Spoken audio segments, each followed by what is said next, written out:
Let's rock and let's roll. Let's rock and roll, baby. Oh, yeah.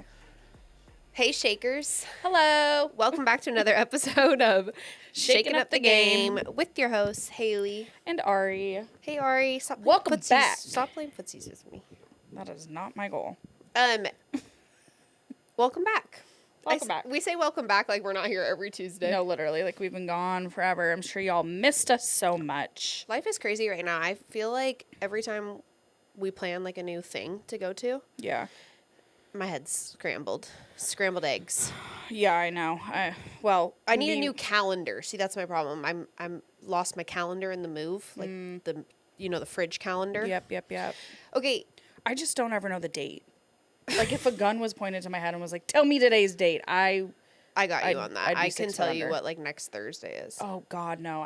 Yeah. I never have. I remember in school even going, like, you know how you had to write your name and date on every single piece of paper you did? Mm-hmm. The next day, I'd be like, stumped. I'm like, what's the date? You're like, yesterday was the 9th. Literally. What could today be? I'm like, gee, maybe add the 1, divide by 2. Divide when it comes to dates Plus is crazy. 4, not 5, in respect of Jaden Daniels. I'm kidding. I'm dead. Dude, the internet is roasting that guy. It's so good. Good thing we're starting at 12:15. Oh, not yeah. 12:05. Correct. In respect. In respect. Hot takes. I have 2 now. Okay. One kind of off topic, and I'm going to throw Ari for a loop here. I thought you were just going to say under the bus. Under the bus. No. Got nervous. Never. Big Brother. Not to get into the reality of it, but are you caught up? Okay. Anyways, besides the point. One of the girls on the show, you know, when they do the live eviction, they vote, and then, like, they have, like, 2 seconds to, like, say their things to the outside world because they don't have phones and all that. And she yelled at her friend who's managing her DMs. I did see this. I did see this. Yeah, she was like, make sure you have some dates set up for me when I get out. And then I didn't think much of it, but then I saw on social media her friend who's managing her DMs, like, did this post. Oh, no way. And Did was it work? like, she was like, well, little old me with a regular job doesn't have time to manage the influx of DM requests. Oh, my God. For dates. And so now she's started a form Okay. that you have to submit to get a date with her. With D. Okay, yeah. And this made me think of, like, how we're doing fantasy football, same concept. And one day I'm going to let you do that for me. Perfect. My for time all is, my the time listeners. Is coming. My time is coming. Yes. I do actually remember seeing that, and my boyfriend was confused because he was like, wait, so they do have phones? And I was like, no, you dingbat. I was like, she doesn't have her phone. She's having her friend manage her DMs on the outside. Which they do. So when she gets home, she'll have all these dates lined up. And he was like, oh, I swear he looked at me like, should we do that for Miss Haley girl? Yeah. Well, he's on the right. I'm going to let Ari do it. We're going to post it on Shakin Up The Game. Perfect. But we have a lot of female followers. Correct. Obviously I'm being mindful of that. Yes. But there's got to be someone that has like a brother or a cousin. Yeah, no, yeah. The world is the Shaker's oyster. Like, who wants me to be their sister-in-law? Okay? Wow, I love this. Shamelessly plugging yourself Sorry. now. It's a cold world out here. I thought you would like that, though. Second hot take is Citi Field, home of the New York Mets. We're ranked number 1 for food. Yes, so I'm like by Yelp, right? By Yelp, I believe. Because I'm a little offended because I think we were in the top in the, like, real showdown. I swear, like, I don't know what article, but, like, countrywide article, like, New York Times or something, like, ranked us as the number 1 foodie ballpark. We were on Good Morning America for our food. And then Yelp ranked Citi Field as number 1, and I'm like...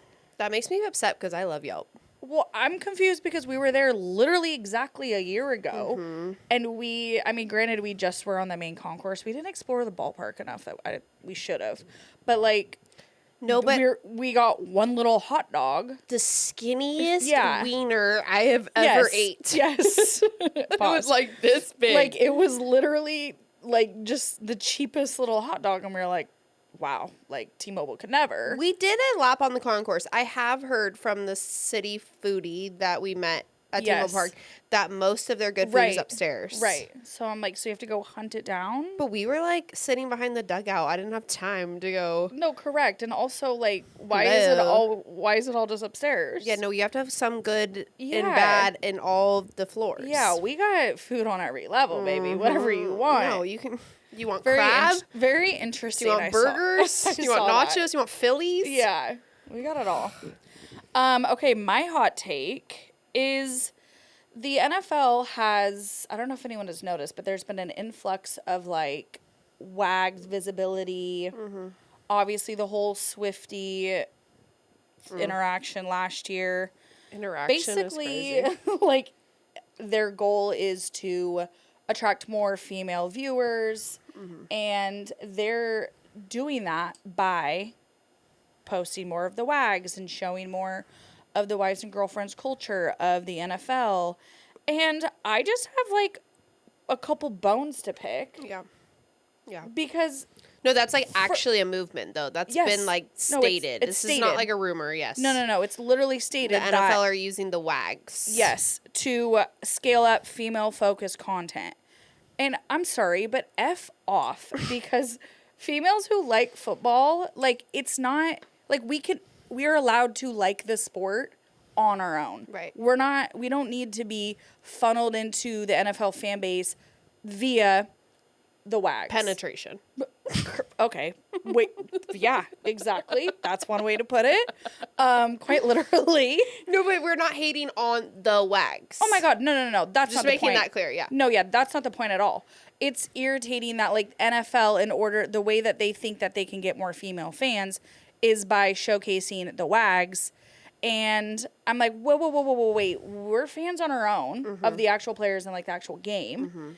And second of all, like 46% of the viewership are already females. So what are we doing there? Right. And you also took away Pink October, which was Breast Cancer Awareness Month.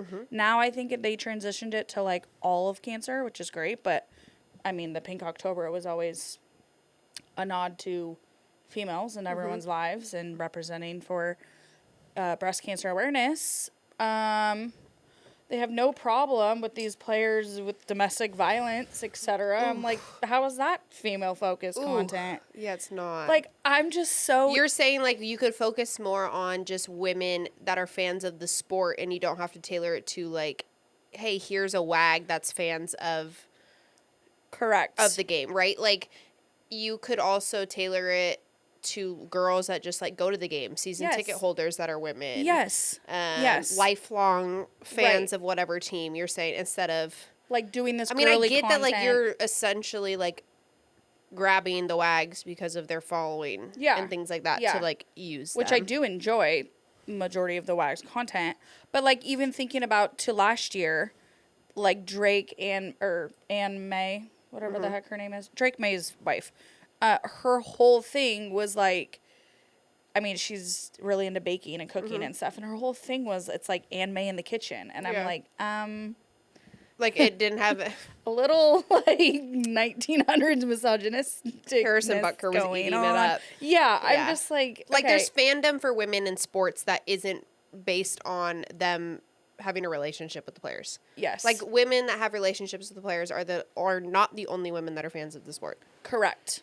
I'm picking up what you're throwing down. Yeah, so that's my hot take. That just pissed me off because if they need like more female content, like hello, yes, what's up? I'm like, and there's so many other content creators, etc., that do content on the NFL that follow it, right? Because they genuinely like the game and stuff. It's like, why don't you focus towards that rather than trying to do all this girly stuff and like showcase the WAGs and all that? Right. Like the WAGs have their own following. Right. That's a whole which we love. Thing. You keep your following and then utilize women in a different way. There's so many people I know that know the wives and pay attention to their lives and everything and don't care a lick of football. Yeah, exactly. And so I'm like, if you want like to actually grow even more of a female audience of like the fandom itself, like, hi.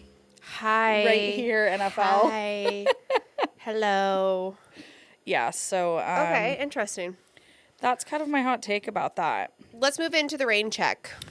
Starting with the Seattle Mariners. Yep. They never hurt me. No, it's no matter how much they do hurt me, I'll still be here. With baseball season in full swing, we're all seeing what a great lineup can accomplish. The same goes for home improvement. When it's time to replace your windows, you want a team that you can trust. That's why homeowners choose Renewal by Andersen. Their expert installers, premium composite windows, and industry-leading warranty make the whole process simple from start to finish.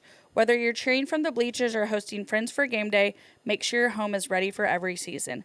Visit chooserenewal.com/thegame today to schedule your free in-home consultation. Renewal by Andersen, it's more than just better windows, it's a better way to replace them. Boom. Boom, bada bing, bada bang, Thank you, bada Renewal. boom. Love you. Thank you. Okay, so the Mariners... 2-game winning streak. Ow! We own the Astros, so... We own the Astros, and that's something that I can hang my hat on. Totally. Like, when I joked Friday night posting on the story that, like, this is our World Series, it kind of is. Like, no, like, we weren't joking. No, because, well, we don't have a World Series at the moment, so this is the closest thing we've got to a yearly World Series event. Today's Tuesday. The Mariners just took 2 games against the Astros. Should have been 3, but... Should have been 3. We actually desperately needed to sweep them, and we could have. Yeah. If you remember, we blew the game on Friday. Yeah, Friday night's game was really, really, really hard. I mean, the team... It's still fresh in my mind. Yes, the team, like, definitely fought back, which was like, okay, fuck yes. Like, this is what we've wanted to see all season, rather than just, like, throwing in the towel in, like, the 6th inning. And had then like 7 runs. Yes, and multiple runs, and then to still lose that was such a gut punch. But the guys turned it around Saturday and Sunday, and Saturday I would say was probably the most like complete win of the season. It was just great baseball all around. And then Sunday was a little more closer of a game, but we ended up winning 3-2. Andres Munoz eclipsed his 100th career save. Little dicey at the end, but I mean, with a win, that's like my favorite Mariners baseball there, because it's like, give me something to feel, okay? Give me some anxiety on a Sunday. I just love his like 102-mile-an-hour fastball on the inside corner, dude. And I would be okay if he just threw that over and over and over and over and over. Right. I mean, it's pretty impressive. Like, yeah, no, I just like the sliders just seem unnecessary. Correct. Because the home run that was hit out was 88 mile-an-hour slider, just like basically served on a silver platter. On a silver platter. Yeah. And I'm just like, my boy. Yeah. It's like an Edwin Diaz. If you can throw 100, you go out there and you're pitching 1 inning. Yeah.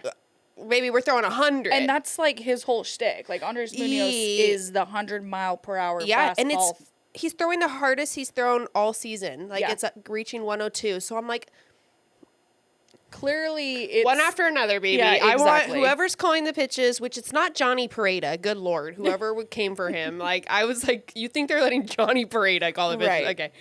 But whoever's on that, I want fastball. Correct. Because if everyone could look like Taylor Trammell at the plate, I would love that. Ex-Mariner. How that felt good, because that's so Mariners for it to be flip-flop the other way, and the ex-Mariners player just crush us. Oh, yeah, so like Teoscar Hernandez. Yes, yeah, I know. So it felt really good to actually have it go our way. But we are 11-2 against the Houston Astros this season, 48-64 versus everybody else. So unfortunately, we can't play the Astros every day, but we do play them again for another 2-game series in September. Okay, at home.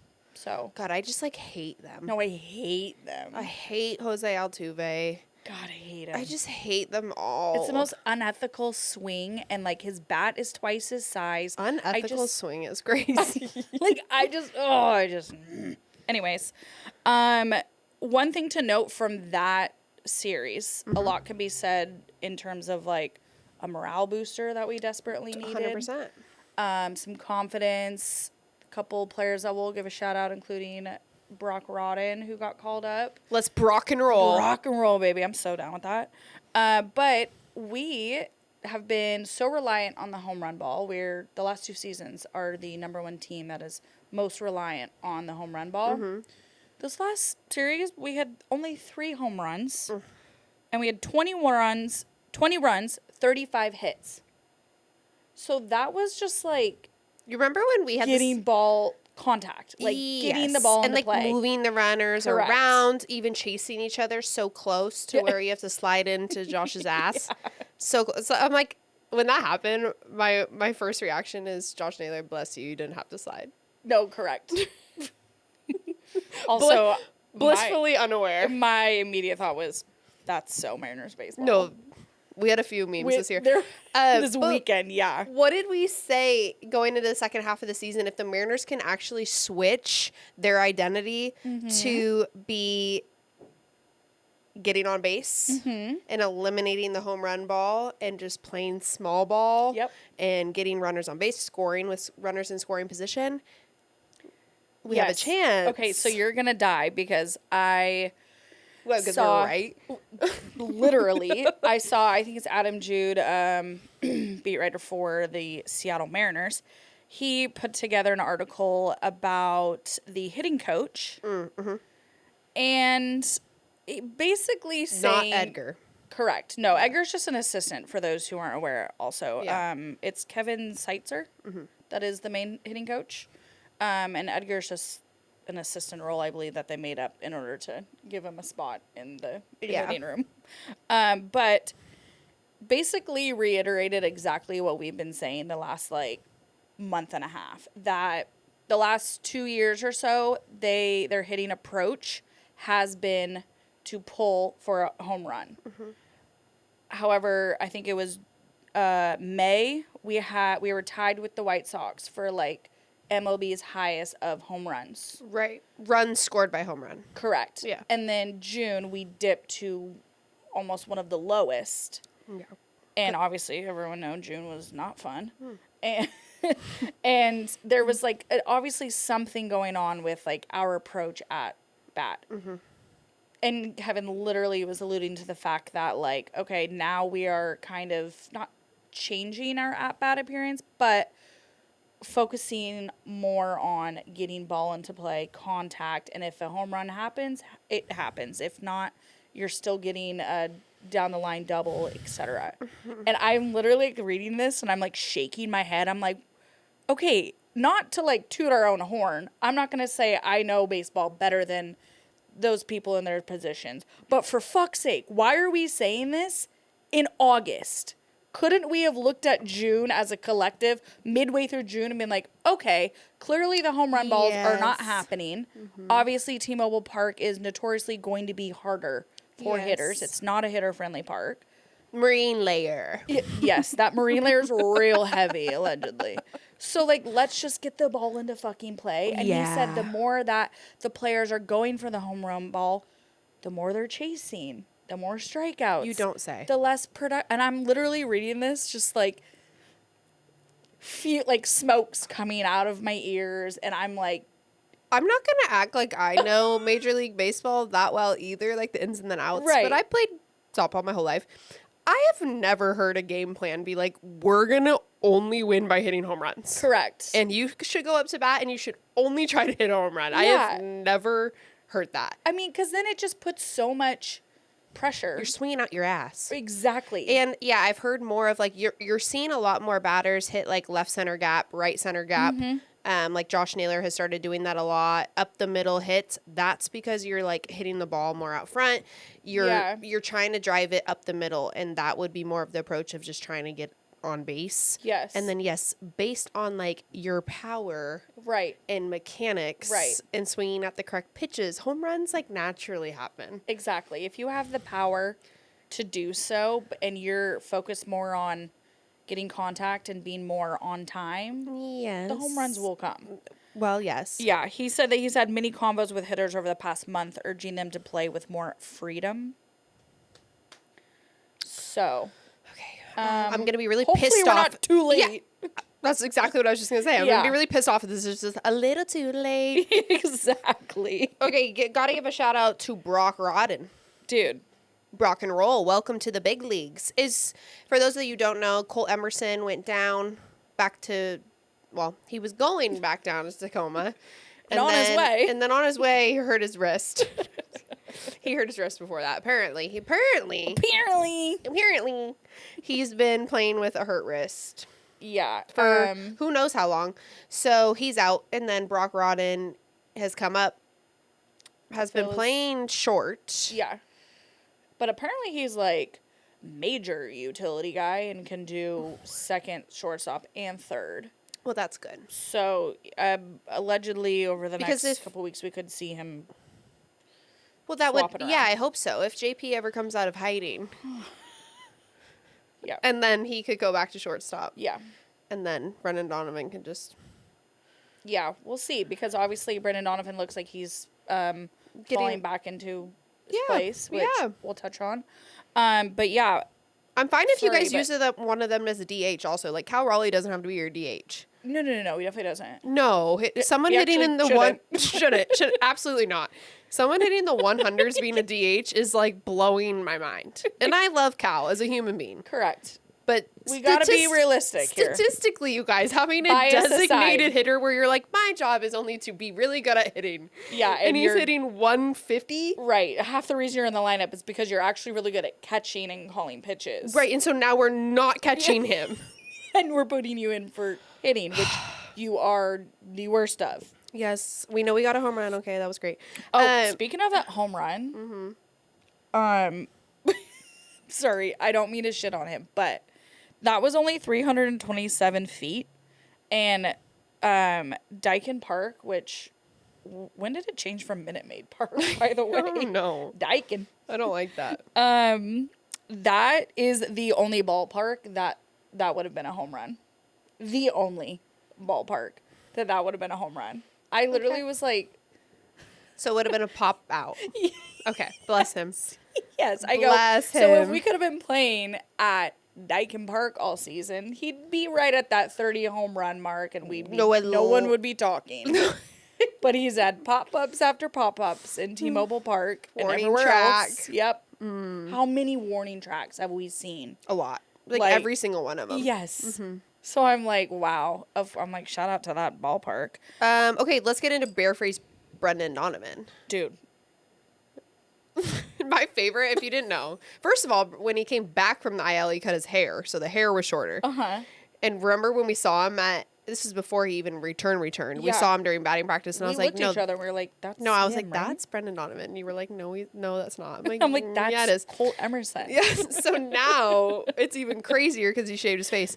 And I love Twitter of just being like, what the did the Mariners do? No, I pay rent on Twitter. You will never make me get rid of that app. No. People are like, what the fuck did the Mariners do to Brendan? He's in the hotel rooms just shaving more and more hair as the days He's go in the by. mirror like... And you know what? Whatever. Do what you gotta do. Do whatever you gotta do. And, without less hair. Oh, yeah? What does that do? A little more speed.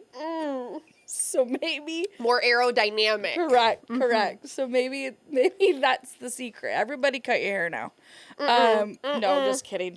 Please don't. Please don't. There's so many men that shouldn't have cut hair. Correct. Or no facial hair. Correct. What do you call that? Not a hatfish, but a... I don't know, but didn't our team last year rock the mustaches or something for a while? Yes. God, during we really the playoffs. Tried every trick under the book. I saw this New York... We gotta start getting creative, guys. We're running out of time. I saw this New York Yankees fan, this content girly, go around before the game and make all these guys take off their hats. And she had to explain to them being hat-fished, and was like, girls love, and she was telling them all with her mini mic, like, girls love going to the baseball game and meeting men at the ballpark. Correct. But y'all are all wearing hats, and we can't trust you. And then we go to a date, and you're like, yo, yeah, who's that? That's exactly what she's saying. So she made them all be like, and she'd be like, oh, okay.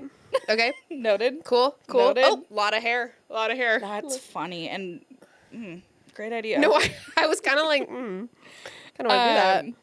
Donovan had a great game. Mm-hmm. Good 2 games. Yeah. And he made, post-game, they interviewed him kind of like, how's it feel? I don't know what the hell Brad Adam asked. Bless that guy. But he basically was giving credit to the wiffle ball in the hotel Friday night after their gut-wrenching loss. Yeah. And said that his friend came to visit, and they were in the hotel, and he brought a wiffle ball and a wiffle bat, and they were playing wiffle ball in the hotel till 1:30 a.m. And it was just like a vibe of like, let's just get back to having fun playing baseball. Which I literally, did I not say that last week? Thank you, Brendan Donovan. Let's just have more fun. No, we said, play let's ball. play ball. Wiffle ball, I guess, is what I was alluding to. And honestly, I love that. Because some kids, you can tell they've never been pegged by a wiffle ball, and it shows. You know? Yeah. Oh, I'm living life. I'm living good. bro, it puts a red mark with the holes in your skin because it's plastic. But when I was growing up and playing hockey and on hockey trips, you know the mini hockey sticks? Yes. Shinny sticks. They're called shinny sticks. Yeah. I don't know if that's an official name. Probably not. But it's because in the hotel hallways, we played hockey on your shins. You sit on your knees and you play. Oh. But see, that's the like energy. And so then you just put and you're all scooting around getting like hella rug burn. I was just going to say how the rug burn would be insane, but that's the energy that you need. I want them like out in the stupid little like hotel lobby backyard area where the hot tub is. Play some wiffle ball out there. Like the Seahawks doing their shadow boxing business. Yes. What is the Mariners shadow boxing? Yes. They need something where they collectively enjoy being together and they're just having fun. No stress. And hacky sack, maybe? Yeah. If it's wiffle ball, hacky sack, I don't care what the fuck it is. Finger painting. Like, I really don't care. Yeah. We just need those vibes back of like, hey, we're all in this together as a team. And they even said, like, Cole Young had made it a note of, because Brendan Donovan is back in the leadoff position. And which, great, because he's typically, I don't want to say anything. I feel like I'm going to jinx everything, knock on wood. But gets on base a decent amount. So that is a great, like, vibe setter for the rest of the lineup. Yes. Like, I feel like that Adam guy on fucking Married at First Sight saying vibes over and over again. That's just vibes. It's vibes. Vibes. Yeah, they could all go ride jet skis, too. Maybe the Mariners should ride jet skis. Well, they might get hurt. So. I was going to say, too much risk. And maybe it can't be wiffle ball because when they're back home, they're going to be in their houses. So we need like a... Oh, yeah, he made it very clear that they didn't break anything in the hotel. Like, said that about 5 times. Because it sounded like they broke something. Because no one could afford that. Like, what? Yeah, literally. The hotel's like, you owe us $100. Like, okay. But, yeah, and then he also said that, like, he had a good talk with Dan Wilson. Oh. About, like, just relaxing and simplifying everything. And he said that he was giving credit to the wiffle ball and Dan Wilson. And so... I don't know. It just seemed like the guys, I mean, even Cole Young even said that, like, they're moving away from focusing on power and home runs and, like, singles and doubles and triples. Like, you kind of forget how important those are, how impactful they can be, and how important they are. And I'm like, yeah. Yeah. Hi. It's told you this 2 months ago, but it's fine. It's been such a weird, like, vibe season. That's all we've talked about. Right. And it's interesting to have, like, Brendan Donovan, who's literally played, 40 games? 50 games? Yeah. Be so high-strung. Right. Which we're seeing that from a lot of players. Yeah. But, like, what is going on this season that you've had to overcome, like, this mental, like, block where I'm like, you've only played 50 games. Like, what is... Trust me, I'm really glad we're finding a solution. Yes. But, like... I think it's just genuinely because of the stress from last year. It has to be. Coming in, and then everyone being, like, riddled by injuries and not performing, and everyone's stressed and just feels like the weight of everything on their shoulders. And then it's like, if they go 0 for 3 that day or even 1 for 4, it's like they're so mad. Yeah. And, like, they want to break out so bad. Yeah. But, like, the mental, I feel like, is just... overshadowing. Like, there's a dark gray cloud over them, and now they're just like, they need to like fucking smoke a J and relax. Dude, honestly, if you guys need to smoke a J before the game, it's fine with me. It's literally fine by me. Looking at the upcoming series, today's Tuesday. The Mariners are in Milwaukee for 3 games. Then they return Friday to T-Mobile Park to play the Cubs. Then the Phillies and the Blue Jays. Yeah, and then the Red Sox. Like we said, we have a tough couple of series coming up. Why? Because the Brewers have the best record in baseball? Yeah, just some slight like that. No, but we love playing those teams. You know what? We're also potentially in a trap series, which could benefit us because the Brewers just took 3 out of 4 in LA against the Dodgers. They play us for 3 games, and then they go and play their NL rivals, the Braves. So they really need to beat us. So, like, well, it's kind of those things where, like, really big series here, really big series, we're kind of, like, meh in the week where maybe they could be like, we don't really care that much. And we're, like, we're fighting with everything we've got. We're hungry. Yeah, we're real starving, as a matter of fact. So, because we like to wait till the last minute to eat. Exactly. Exactly. So maybe it like could the be Brewers are going to overlook us. Yes. So maybe it could be a trap series, like for them, and like it could and like benefit us. we beat the Dodgers. Yeah. So we beat them in game 1. I don't care if there's one game. Okay. I'm never forgetting that game 1. That was my World And Series. I won't let you forget it. And yeah, so we just have to get through this next couple weeks, and then September comes. It's a cakewalk on paper. So we will do a fun little segment towards the end of the episode where we're going to a little more of that, but overreaction or reality. So we'll touch base on like what's coming up for the Mariners in a little bit. But should we talk about our Super Bowl winning Seahawks? Back to back. Keeping the rain check going, looking at the Seattle Seahawks, who lost their first preseason game on Saturday, 17-7, to the America's team. Fuck off. Why anyone gets hung up on preseason games is so funny to me. It's so beyond me. Someone asked me, like, are you still pissed about the game on Saturday? I was like, what? I didn't even get pissed. I didn't even get pissed. I was not worried. Wait, you don't have your starters in the game. What do you mean? That'd be like me getting pissed at Mariners spring training games. What the hell? 1,000%. Like, what do you mean am I pissed? Save your energy. There's enough games in the season where we'll be pissed. No, my stress. We don't need to do that now. My stress level for a Seahawks preseason game is down here. If you think that I'm going to stress about the Mariners right now and then throw in Seahawks preseason games, you're out of your mind. I would be in shambles right now. And throw in my life? Yeah. Oh, also everything else going on. Right. Like, no. Nobody's got time for that. No. But what I do appreciate is, like, Mike Macdonald is pissed off enough for all of us. He's furious. And that's all I need. Like, yeah. I don't have anything to do about the game. Doesn't affect our season. Didn't see Sam Darnold out there. Not worried about it. Didn't expect to, obviously, for those that think that I'm dumb just now. They're like, obviously. But Mike Macdonald was vocally pissed. Correct. And he said it in a post game and all that, which that's all I need. He was so mad that their scheduled practice for Monday, I believe, was supposed to be just a run through, and he was like, he modified it and made it like an actual practice, like a real practice. He was like, fuck that shit. Nope, we're actually practicing, which to me, like looking at preseason, as a fan, it's like, I don't know. You could look at it as like pointless, like you don't really need to pay attention to it.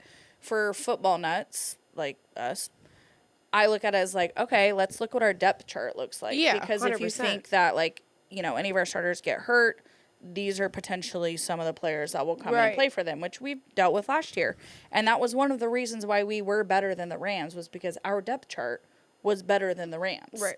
And I think giving a whole lot of applause to Mike Macdonald in that sense, because he's so mad at that preseason game that his backups aren't performing so well, because the starters, we're good. Yeah, it doesn't matter if But you're like, first string, second string, third string. You will be on that field competing like you are a starter, because at any point, 1, 2, 3, or 4 of these guys could go down, and I need you to fill in, and I don't need there to be a gapping hole of like, shit, we really missed that starter. Yeah. So like, I preseason is also fun because there's so many unnamed players that have like really good. It's their tryout. They're fighting for a roster spot. Job. Yes, a job. Actually, yeah, they're like literally fighting for their life to get a roster spot. And like Deontay Fowler Jr., I think he like his story is really unique. He was like injured last year for a long time. Was he pissed he lost to the Cowboys? Probably. Why? Because he came from the Cowboys. Oh yeah. And then he like went and was like a substitute teacher and stuff, and then like came back, and so he like, I don't know, but he was like the leading receiver of Saturday's game.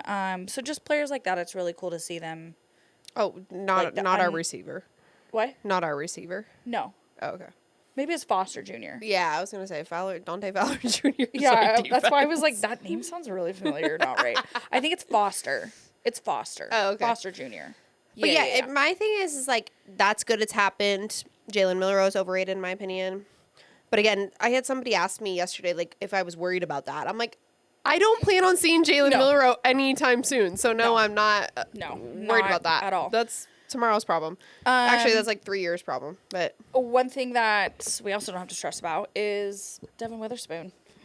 He is officially a Seahawk for the next 4 years after a 132 million extension for 4 years. Yeah, paid. Highest paid cornerback now in the NFL history. So we have the highest paid cornerback, Devin Witherspoon, and the highest paid wide receiver, Jackson Smith-Njigba. Drafted in the same year. Best friends. Yeah. Nothing will be more iconic than, remember when Spoon was getting his photos taken after they won the Super Bowl? How they like set up that little photo thing outside, and then we got to clip this, but JSN is like obviously probably a little drunk. No, you not high like he was at that gas station. Bless him. Dude, that was a grocery store even. Oh yeah, it did. Like a full on. I love that he like is like cruising around that high. No, well, not driving. I didn't say he's driving, but I mean like in stores like he like people aren't gonna recognize him. Oh, it's Safeway at 1:30. I gotta go grab some stuff. No one will be there. No, all the kiddos are in school. All the kiddos were there like, yo, it's Jason. Yeah. And he's like, what's up? But anyways, this photo session, Jackson Smith-Njigba's like yelling at the photographer, like, that's a legend. Oh, do you know who you're taking photos of? Yeah. No, fucking awesome. Very glad that we got that done. Apparently there was a lot of like yelling and, I don't know, disputes between his agent and sweet baby angel King John Schneider. But deal got done. Assuming Christian Gonzalez, who is also has the same agent as Devin Witherspoon, he'll be paid probably here shortly, and he will probably that's how it always surpass it. Yeah, he's just resetting the market. So good. I just feel like John and them always know when to get a deal done. Yeah, and I think biggest nod to Devin Witherspoon for going through that process with so much grace. Like, yes, his agent might have did whatever. Yeah, and he was like, I want the agent to do everything. I want nothing. Obviously, because that was called out in the first episode of Hard Knocks of the rumor that came that we weren't going to pay him and this whole thing. And Devin Witherspoon never let it impact the energy and how he showed up to practice. And he showed up to practice not talking about it, not worried about it. And that's what happens. And to good people. To go off of that, like, that goes all the way back to, like, the draft when Jalen Carter was on our radar and we were, like, really thinking, Georgia Bulldog. That we were going to get Jalen Carter, and we were very close, but the one thing that John Schneider and team was debating between, like, Witherspoon, Jalen Carter, was that how are these players going to act when they get paid? Yeah. Are they going to change? Are they going to lose focus? Are they going to turn into a different person? Is their personality going to affect the rest of the team? And ultimately, they went with Devin Witherspoon because they knew that, like, once he were to, like, assuming he would play very well in order to get the extension, once that time came, he wouldn't change and he would still be a great team member, etc. And they didn't feel that trustworthy. And Jalen Carter is like, once he got paid, is he gonna act different? You know, like even Sherman was. I was gonna say that's on tonight's episode of Hard Knocks, and that's what Sherman's alluding to, that the Seahawks, after winning a Super Bowl, having guys that are now on the team that have been paid, your Derek Halls, your Spoons, your Leonard Williams, like all these guys, but the energy is not changing at all. Yeah. And from Sherman's experience, it seemed like that typically happens. After the Super Bowl, you came back for the year, and it was like some guys got paid, some guys are looking to get paid, and the different personalities kind of became an issue. And that like contentious energy is like living in the practice field. Like someone's a little butthurt, they haven't been paid, and then they're not showing up to practice the same. Right. And Mike Macdonald's like, no, he was so funny. He literally was like, this is what we do. I don't know. It's just what we do. Yeah. It's like, but that's an ode to him. Don't overdo it on the explanation. Yeah, I know. Sherman was like, okay, I'll go fuck myself. Yeah, I know. Also, cornerback Terry Arnold is expected to be signed. However, the timeline is unknown because of the legalities of it. Yeah, just facing 8 felony charges. Yeah, so something slight. So we'll see how that he would plays be out.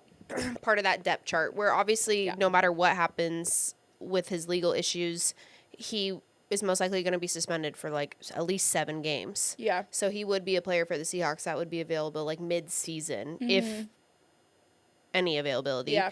And would be more of that guy that comes in second half of the season when somebody's hurt. Yeah. Knock on wood. Speaking of other legal issues, Puka Nacua Dude. can't keep the Seahawks out of his goddamn mouth. What is wrong with him? Someone take the microphone away from him. Enough podcast. Like, if I'm Sean McVay, I am literally sitting him down and saying, no more podcasts, especially with Logan the Paul. Whatever Paul, yeah. Jake Paul, Logan Paul. I don't fucking know which Paul. Like, enough. Wrap it up. No, that is crazy. Like, my favorite thing, like, one of my favorite things about the Seattle Seahawks, we joked about this with that Ram that was being a smartass during the World Cup. There's no Seahawks out there doing stupid podcasts, saying stupid shit to the media, going on Twitch or live, saying comments, Yes. biting women. Yeah. Heavy on that part. Not saying that all the Seahawks players are angels on and off the No, field. I was going to say, hi, we just signed Terry Arnold. Yeah, like, literally 3 minutes later, we're like, well, perfect. We have no issues. No, I it's just the mean NFL that for that's- crying out loud. Yeah, but that's the culture. Like, that's a Mike Right. Macdonald thing also where, like, that's a general consensus that that's not what we're doing. Our veterans Yeah. would have been like, in my head, where are the Rams vets being Yeah. like, Puka, Yeah, bro? right. Because also, let's not forget that the NFL hasn't confirmed what his suspension will be, but there's a high probability that he's suspended at least 1 game. Yeah. Probably 2. They'll probably argue it and get it down to 1. Yeah. For his anti-Semitic comments and for biting a woman, allegedly. What a crazy fucking No, they're like, statement. only that. And he bit a woman. But Okay, moving on. Yeah, he was in a podcast talking, basically saying that he hates all the Seahawks. There's no love lost, which obviously, but then calls out Julian Love specifically. Yeah, out of all people. Bro. And then to be like, I don't know his name. Julian, I don't know his You name. just said his government name. No, literally goes, Julian Love, I think. I don't know his name. I'm like, sounds like you do. Yeah, that's it. That's That's ding, his ding, name. ding. It's giving, remember when he was like, I don't know what division I'm in? Yes. Yes. Buddy, you don't know you're in the NFC West? You just so happen to play three of the same teams twice a year, but you haven't connected the dots. Get out of my face. I've Yes, never you know. seen CTE happen so fast. But Julian Love did respond to that on Hawk Blogger. He actually interviewed him and was like, so obviously I'm sure you've seen. And Julian Love literally was like, yeah, the team was kind of like just as confused as you and I were. We were like, Julian Love out of all people? Like, Where'd you pull that name out of? like none of the chippier guys? Like, I don't know. Right. And he was like, yeah, the whole team was kind of just like, No you? spoon? Yeah. Like, I just feel like there's multiple other guys that, like, could have Yeah. said something. But his response was, I don't care. I love that we're on their minds in August. Football's football. There's no love in the division for sure. Maybe some respect in some ways, but definitely no love. There is definitely no love. There's no love between fans in this division, minus the Cardinals. There's no. Yeah, they're fine. There's no. I don't think Julian Love is including the Cardinals. I don't think anyone is. They're I'm sorry. unproblematic. but it's just, dude, give it a rest. Yeah. I'm sorry, but like, all jokes aside, still like, going back to the 2-point conversion or all this bullshit, like, we live rent free in the Rams' heads all summer long. You know what I can tell you right now? What? You know what hat they're not wearing right now? Well, Super Bowl champions hat. And you know what I was going going to say about that is they beat themselves. Yes, they had multiple opportunities. Yeah, let's not forget there wasn't just the 2-point conversion. They lost a 9-point lead. They missed a field goal. And then there was a whole nother game called yes. the championship game. Yeah, we beat them 2 games in the playoffs. Like, yeah. Besides the point, but I just think it's weird to have Sean McVay go to the combine and like vocally still be talking about that play, like pissed off about it. because when you're looking at someone like Mike Macdonald, he would not do that. Like my making God, no. excuses about a play and trying to get the so rule. awkward, too. Yeah, and trying to get like the rule changed. Yeah. Like that just shows your leadership, which is why your star wide receivers on Logan Paul talking shit too, because Yep. you have no control over Right. because Right. you also are unhinged. But don't worry, he has been ranked #1 head coach going into this season. Yep. Yeah. Okay. Yep. I'm not too worried about that with those spiky hair and those crazy eyes. Yeah, Sean. Get the fucking spiky hair out of here. Okay, for our last segment of the pod, we're gonna do something fun called Overreaction or Reality. So we're gonna ask each other topics. I feel like that's a personal jab to me. Why? Just like, am I overreacting to something, or Well, we're is it girls, so reality? typically all of our answers are gonna be no. Are you overthinking? Yes. Most likely. Yeah. Overreacting? Probably. Probably. Overcaring? Yeah. Yep, and that. Okay. 5 questions. They're all centered around Seattle sports. Basically just trending questions, topics that we've seen throughout the media and et cetera, et cetera. Finish my coffee, so I'm ready. Perfect. Yeah, get juiced up, baby. If people like watch this with no video, I wonder what they think. Oh, you mean listen with no video? Yeah. They're like, yeah. They're like, I just heard something click clacking. Okay. Number 1. Yes. Dun dun dun. The Mariners have hit a turning point and will make the playoffs. Overreaction or reality? Reality. Bam. And if you don't bring that type of energy right now, I don't want it. No, I don't want it. Because if you ain't Don't come to us in September. Correct. If we do well the next 2 weeks. Because what is the point of not being 10 toes down for the Mariners right now? Right. I remember this happened last year when we were at that point when we're in a very similar position that we were last year. Yeah, and we were at the point where they're not making it. I would be at work with people, I'd see people, and they'd be like, "Oh my God, it's so over." And I always find this fascinating because obviously I care highly too much about sports.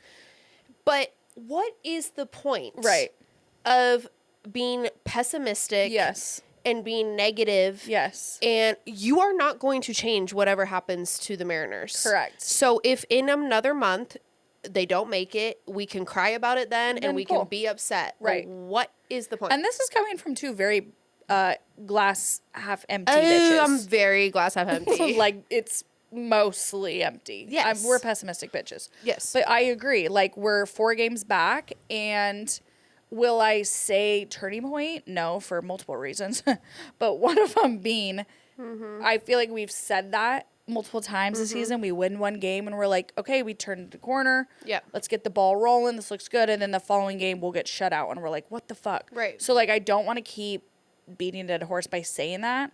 But I will say the Houston series, I think, was a much-needed morale booster. It is exactly what we needed at this time of the year. Same thing happened last season in Houston. We swept them, and it was a huge booster for the team.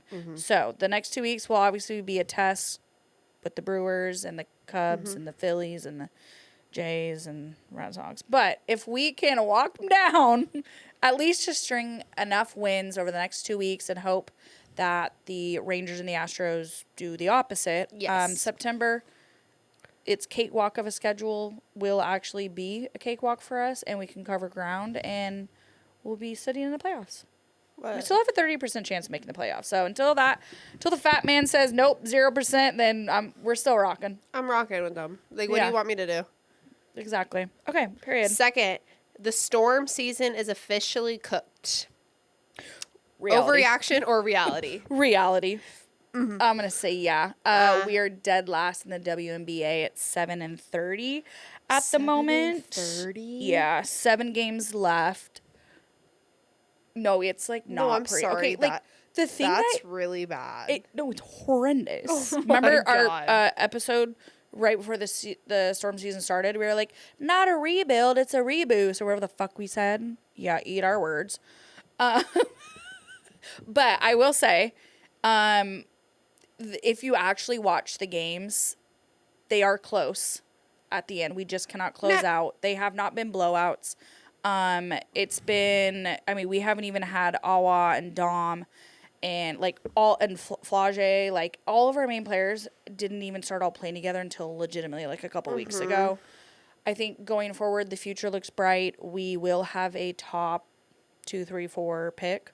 Okay, good. So, Yeah. I mean, the future is bright. This did end up being a rebuild year. So, yeah, reality, we're cooked. Yeah, okay. But still go to a game. Good vibe still. Number 3, the Seahawks will feel the Super Bowl hangover and not win the division. Reality or overreaction? Overreaction. Period. I think no matter what, you should automatically get favorites the following year after Super Bowl. I don't care if we sign Boo Boo Buffoon and Aaron Donald back to your team.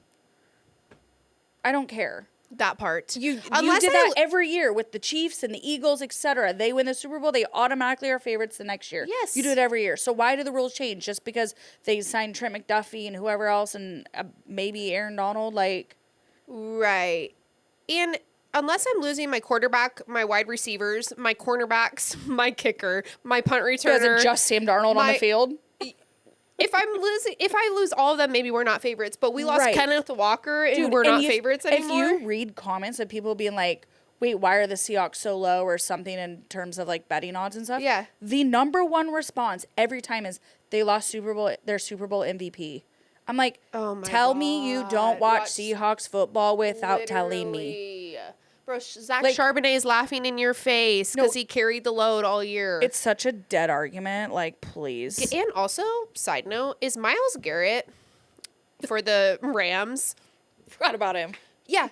Is he a little fucking upset that he signs with the Rams and it's this huge deal because he's Defensive Player of the Year? He becomes the sack leader in a season and all this stuff. But you're not enough. But you're not good enough storyline because now we're going to make the whole offseason about the possibility of Aaron Donald coming back. And the ESPN's going to post every day he practices and they're going to make a huge deal about it. That's so all funny. We're going to talk about. I have completely forgot about Myles Garrett and like haven't seen any like Myles Garrett on the field as a Ram. Like, no. Yes. How fucking annoying. Yeah, and also for everyone, specifically Seahawk fans, ESPN and SportsCenter, I don't give a shit if Aaron Donald is practicing or not practicing. Stop making that a post. It's insane that you are succumbing people to this every fucking day. Yes.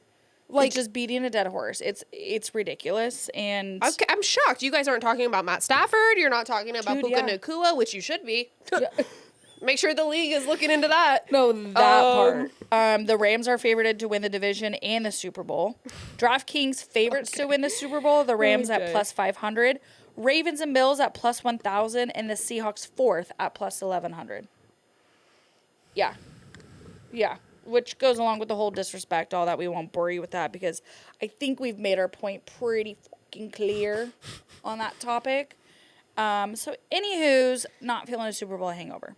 No. Moving on. Do you know who Mike Macdonald is? Bye. That part. He also was ranked as like the 4th or 5th coach going into this season, which pissed me off even more. Behind Sean McVay and Kyle Shanahan. Which doesn't make sense because if he was 3rd in the voting for Coach of the Year last year, why would he be 4th or 5th now? Dude, nothing makes sense. Again, because your boy math ranking systems and voting systems never add up. Yeah, it does not make sense. And everyone's like, well, the experience of Kyle Shanahan and Sean McVay. I'm like, yeah, that actually goes to show how better Mike Macdonald is because it took him 2 years to dog walk all you and take the Super Bowl. Kyle Shanahan's been at this, and what are we waiting on? And You've been in the Super Bowl. And that's on God. And that's on God. And you know what? I need to look into more of Kyle Shanahan's car crash. Yeah, that's... Sorry, it's giving sus. You grabbed your phone and... No. Sorry. Yeah, I'm a little... It's giving Tony Romo. Whoa. Bold accusation. Yeah, sorry, but... Okay, moving on. The Sounder season can be saved. Overreaction or reality? Overreaction. Yeah, I think that one's cut. It's not looking so good. They've lost 7 straight matches, a club record. So setting records for not such good things right now.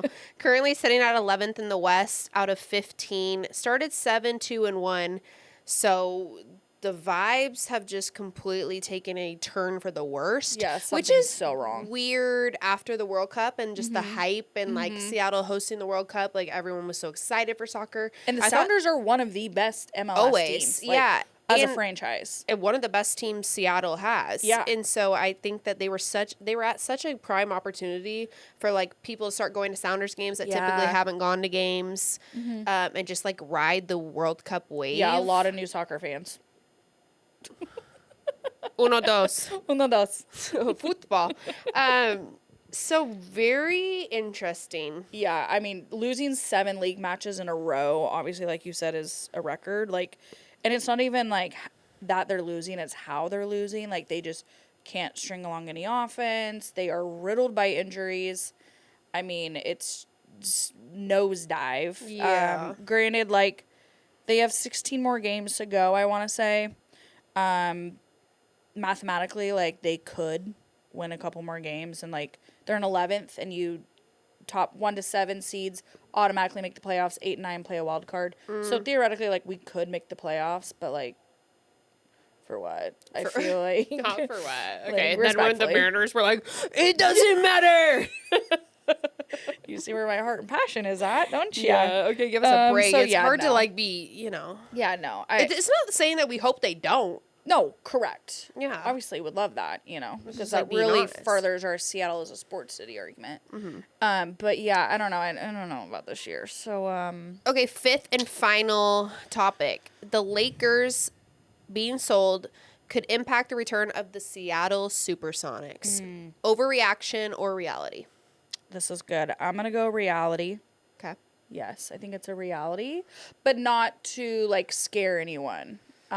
First of all, the Lakers were sold for like $12.5 billion or something. Yeah, something slight.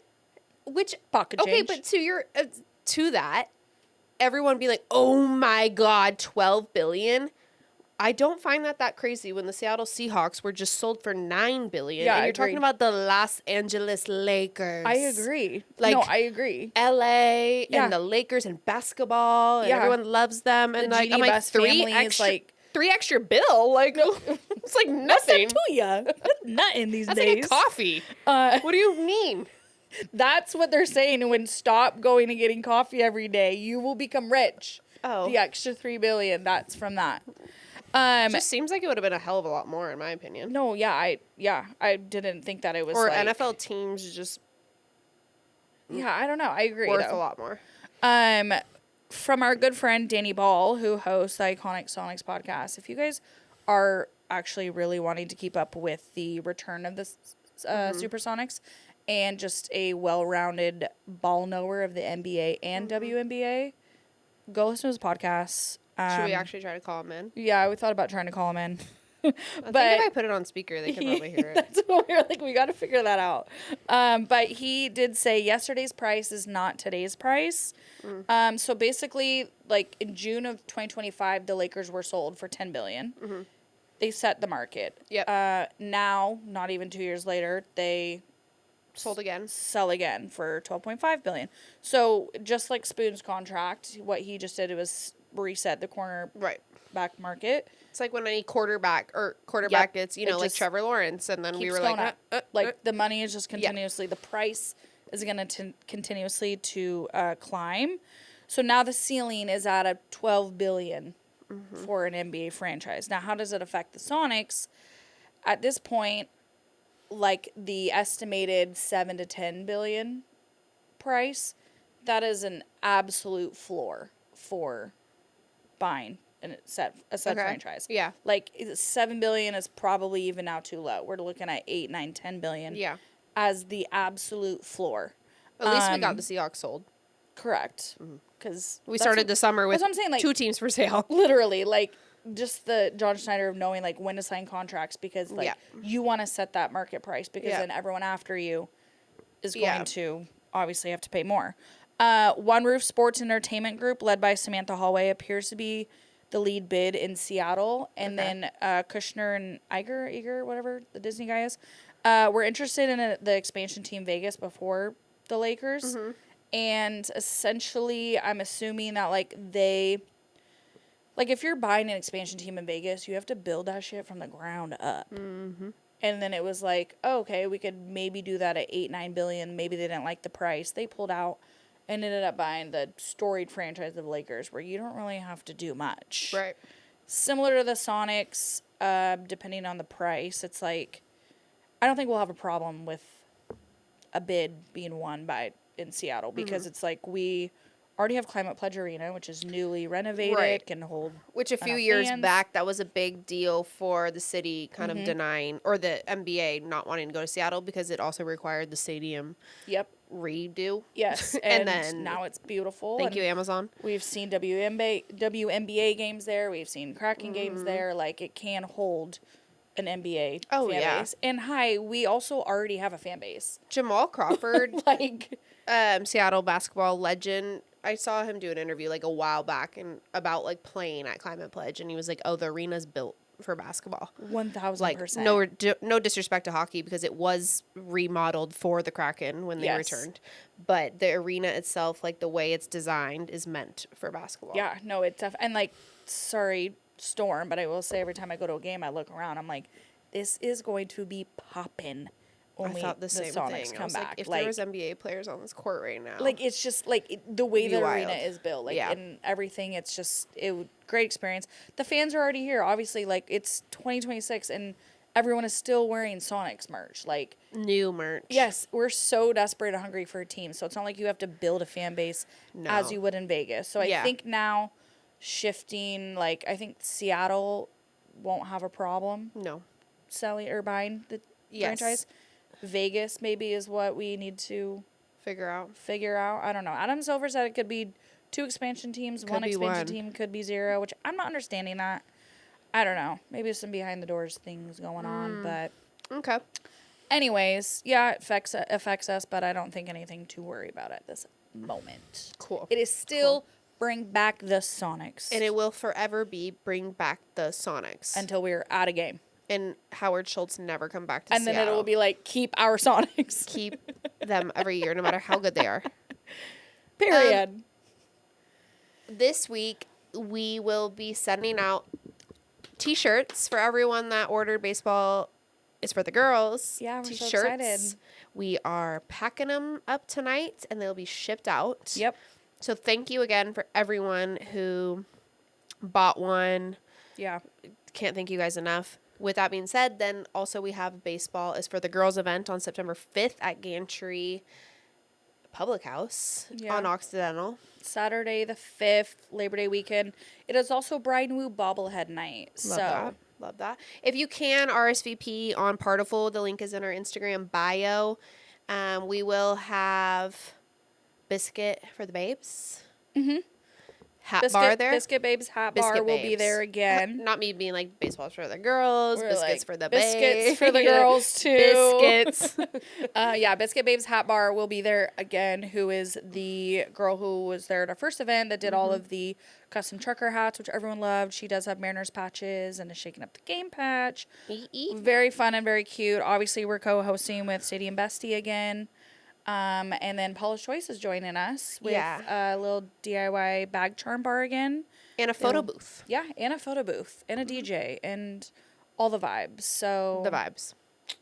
come hang out with us. I think that's it on I think that's all that's crossed my desk today. Yeah. A few other things coming up on the horizon, but it's like We're at 8K on Instagram. Let's get us to 10K. you know, our goal was 10K. We made this joke. Serious manifestation. That's we what were like manifest. peeking, but like manifesting. Yeah, and we said 10K before the Seahawks' first game. That was our goal. Okay, well, we have like 3 weeks. So help us out, y'all. If we have to show our tits, we will. Speaking of, let me zip this back up. Just kidding, Dad. I'm kidding. Yeah, sorry, Care Bear. Thanks for yapping with us for another week. You know the deal. We'll be back again next week. Love you guys. XOXO Shakers.